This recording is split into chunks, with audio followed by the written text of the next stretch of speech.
దేశంలోనే అతిపెద్ద కుంభకోణం నెల్లూరు జిల్లాలో వెలుగు చూసింది. వేల కోట్ల రూపాయల విలువైన ఖనిజ సంపద దోపిడీకి గురైందని కేంద్రం నిర్ధారించింది.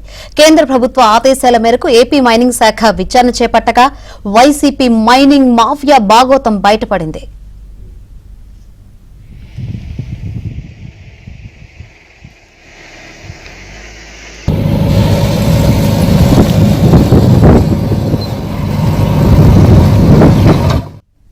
మాజీ మంత్రి సోమిరెడ్డి ఫిర్యాదుతో వైసీపీ అక్రమాలు వెలుగు చూశాయి. వైసీపీ మైనింగ్ మాఫియాపై 275 కేసులు నమోదు చేసిన అధికారులు 255 కోట్ల రూపాయల జరిమానాను విధించారు. మైనింగ్ కుంభకోణంలో తాడేపల్లి వైసీపీ పెద్దలకు మాజీ మంత్రులకు సంబంధాలున్నాయని అధికారులు గుర్తించారు.